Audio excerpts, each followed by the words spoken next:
I've been playing music since I was 6 years old, and it's gotten me out of a lot of trouble. It's gotten me into a lot of trouble, and it's been the place that I turn to most often for processing and for escape. Recently, I was asked where it is that I actually have time to process life. You know, often sometimes life comes at you really quickly, and you have to like carry it all, and at the same time keep moving, right? And like, where do you take time to like process things? You know, and my first gut answer was like, I guess I process it on stage. And so it's a weird thing, you know. I don't know if it's entirely healthy. It is, I guess. Not. You have to have more than one way, you know. Yeah. And so, yeah. But music is life. It's in everything, and it's my purpose here to share that with the world and let it come through me and surrender to that. Making others feel good. Yeah, I mean, that's not my soul's purpose. I mean, I think that sort of is like an arm to the tree, for sure, you know? Mm-hmm. It's nice that people feel good when they hear it. But that is not the sole purpose. The sole purpose is surrendering to what comes through you and transforming from it. And once you do that, everyone else gets to do it too. I was thinking about these things last month because this will automatically make people feel good watching you play music for yourself because you enjoy it. Yeah. It makes them feel even better than watching someone that does it for them, actually. It's really strange to be, in last fall even, I was in a really, really sad and bad place. And I had to go on tour. Mm-hmm. And it was like incredibly difficult for me emotionally to not hide it, you know? And, you know, I'd smile and I'd get up there. But it was the first time I'd really like had been in such a bad place and had to still, you know, be that for people, you know? And so what I realized even then was that like I don't have to be anything but how I feel. And even if I'm in a bad way, that, you know, being authentic about it is important. But and then doing your job and sharing that through the music is interesting. It's important. It's not easy. Because, you know, everybody expects you to be like happy all the time and shit, and you're like, actually, I'm like everybody else. I have good days and bad days. Of course. Fuck everyone. Yeah. And also, love you guys. Right? If people see you playing a show that's authentic, like even if you're feeling really bad and you bring that bad mood there, it's also a good show in a way, you know, because you're really good at carrying that one emotion. Yeah, I mean, I would say that if you're gonna bring a bad mood to the show, you should be able to channel it into a good place. Yeah. Because I'm sure we've all been to shows where the artist has been in a bad place and it's a bad show. So you make a choice. You make a choice, right? You make a choice if you're in a bad way and you're gonna share that bad way on stage, and you like let it be a shitty show. No. That's, you know what I'm saying? Like, I remember one of the first punk shows I ever went to. It was one of the first live shows I ever went to. The artist was going through.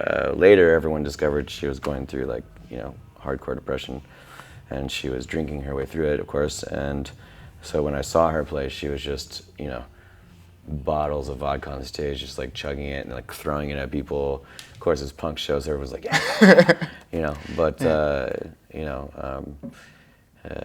just, you know, there's that way too. You know what I mean? Yeah. Okay. I'd like to keep on going. I was watching your Wash It Away performance from Jam in the Van when I prepared. You keep repeating "Stay humble."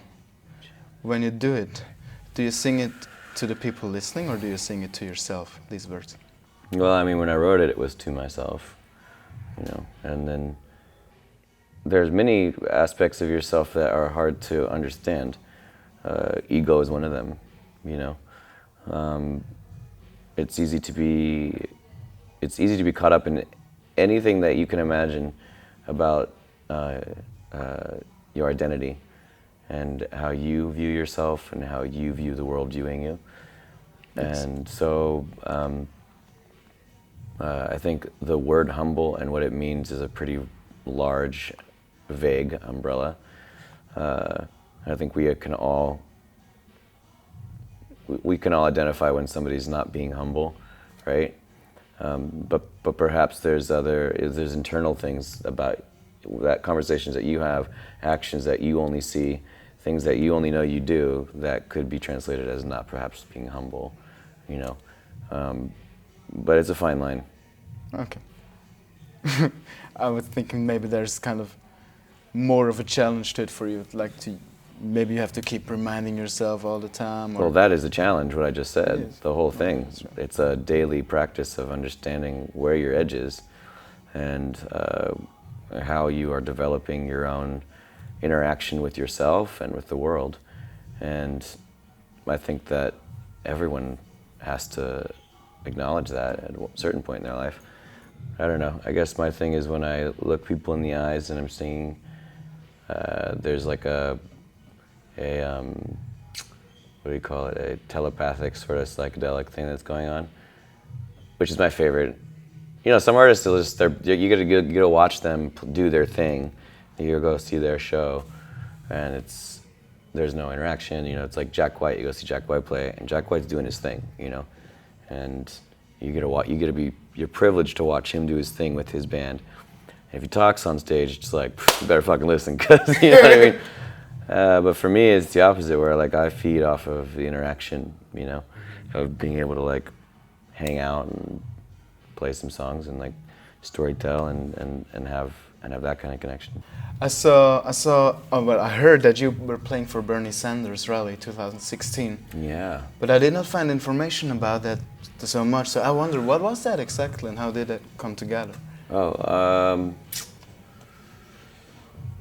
It came together in many different ways. I knew the head of his Native American department, so he had a campaign organizer as well who works on the board of an organization that I work with. It's called Honor the Earth. But then also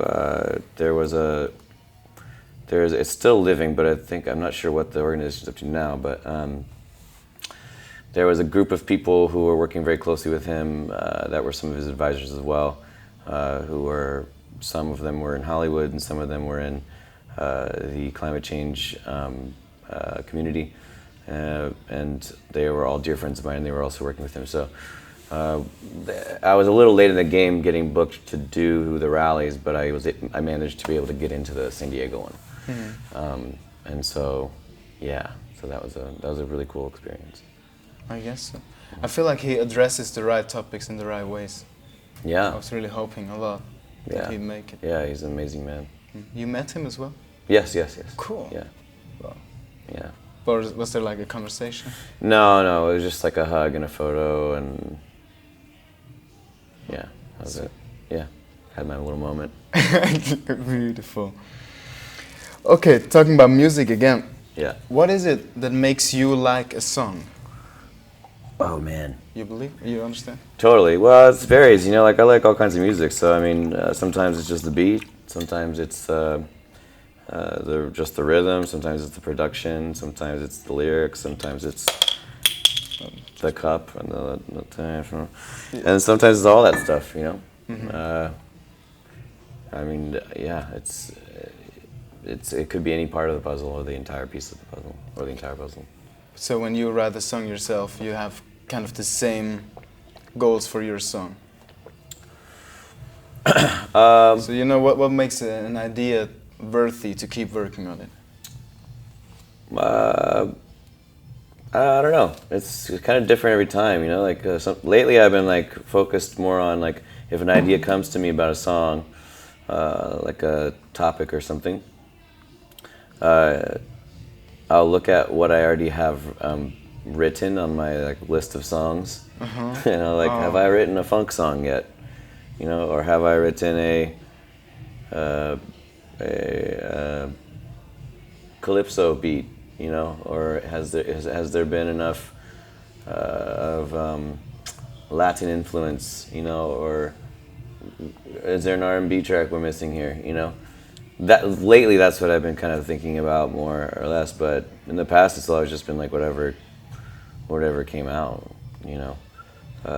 And then if I wrote it on a guitar or the piano, which are the two main things I write on, I would always keep in mind that I could potentially completely transpose it or, you know, rewrite it to a different beat or a different style. That's the cool thing about music. You can like totally, if you want to change it one day to one thing, you can do that, or you can. It's also amazing to keep live shows fresh for yourself, mixing things up. Yeah, I mean, the nice thing about doing acoustic shows is you can just like.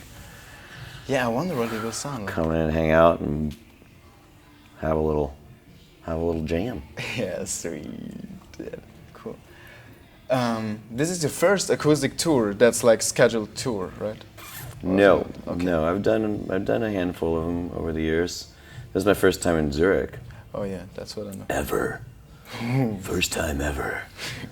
And it's sold out. Oh yeah. Oh yes. Pretty cool. And also, it's Trevor Hall's first time in Europe. We toured in April as well for 2 weeks, and he's been playing for 16 years, and I can't even believe he hasn't come over yet. This is kind of strange because like everyone wants to be in Switzerland and play music here. Yeah, it's expensive though. Not the buskers though, but all the people that play venues, they want to come here because they get money from it, and people come here. Yeah, well, I mean, it's the whole, coming out to Europe in general. If you're American or if you're from somewhere else, it's just like it's hard to turn a profit, and it's also a really long journey, and it's expensive. Okay. Oh, first time I think about it that way, because I was always thinking, oh, if they come to Switzerland, people here, they pay a lot for the tickets, much more than other places. Sure, they might, but the expenses are extremely high. Yeah. Extremely high. Oh yeah, I believe so. Oh, thanks for making that. So it's actually kind of like if you're taking away, if the artist takes away, blessed. Crazy man. Yeah. So. Okay, well, I got some very last things, and it is now that people watching, they know kind of who you are now, I guess, more or less. Maybe. More or less, I guess. But I'd love you to tell them also some key experiences that made you who you are. Well, I was 18 years old, and I was working in Alaska, and I'd just gotten up there, probably the first week I was there, and this guy hands me a bag of mushrooms, right? Mm-hmm. I'd never eaten mushrooms before in my life, and he's like, "Here you go, you should try these out." And I was like, "Oh, cool, man, what do you do with these, huh?" And I was like, "How many do I eat?" And he's like, "The whole bag." And I was like, "Oh, cool." Oh, God, it just fucked you up, man. So I was, there I was in the middle of nowhere in central Alaska. I went for a bike ride, I remember, and it started to rain, and then I was like, God is crying. I was like, the sky is falling, oh my God. And I was writing in a journal as it sort of started to come on, and I was like writing on my thoughts. I was like, the sky is crying, and the sky is crying, and I'm crying, and I'm okay, and the sky is the thing. And then I was like, I gotta get out of here. And then I got on this bicycle, and I was like, me, and I rode into the national forest, and then I rode up into this park, and I was like on these trails. I was like fully having this amazing experience. I was like, I can ride a bike. I'm in the woods, the trees, whoa, the trees, a bird. And then I ran into a moose. And I ran into an old lady first. I didn't actually run into her, but I almost did. And then I got off my bike, and she was like, "Excuse me, do moose attack?" And I remember this guy in the bus on the way up to the place in Alaska saying, like, "Be careful of the moose. They're more dangerous than bears." Because they're territorial and they'll charge you. And they're massive, they're fucking huge. It's like a big camel, yeah, way bigger, as tall as the ceiling. They're like giants, oh my God. And so I looked at her and I was like, yeah, they're dangerous. Where is it? I was like, where is it? And she's like, it's up there. And so I was like, I had a disposable camera. Let's go there. And I was like, I'm gonna get a picture for my mom. I have to. So I'm walking up the hill where's that moose? And then I saw her, and she saw me, and she's like, fuck you. I'm coming for you. And she starts running downhill at me. And I'm like, wow, it's so beautiful. And there's like these little spruce trees and cedars that are like this wide, you know, there's nothing to hide behind. And so I'm like, I crank the camera, crank, snap. I'm like, wow, oh shit. It is fully coming full speed down this hill at me. And I'm like, I got my bike and there's this old lady here. And I'm just like, do I like stand in front of her, protect her? Nah, fuck that, bail. I'm like backpedaling, there's nowhere to hide. I'm like, I don't know. I'm seeing my whole life flash before my eyes. I'm like, it's over. And then the moose just does the whole snowboard turn. It's like, and then the dust and a little pee came down my leg. Okay. And she walked away. She's like, and I was like literally shaking, you know. I thought that was it. I was like, I'm done. So there's a little piece about me. Thanks. Peed my pants when I was 18 and almost got ran over by this moose. But in other news, I grew up in Portland, Oregon, and I left when I was 17 years old, and I've been playing music since I was 6 years old. I am currently in my terrible 32s, and I have lived in a lot of places around the world. I lived in my van for a number of summers. So will I next year. I'll go. Respect. Yes. The big problem is like, where are you gonna poop in the morning? That's the. Yes, we had a very nice idea. Like there are two seats. One you drive, the other one is not driving. We just cut a hole in that seat. So if you guys ever meet him on the road, don't sit in the front seat on the passenger side. That's There a we composting toilet. Yes. Yeah, or cafes, or you know, just restaurants, and you say you're gonna buy food, and you don't, you know.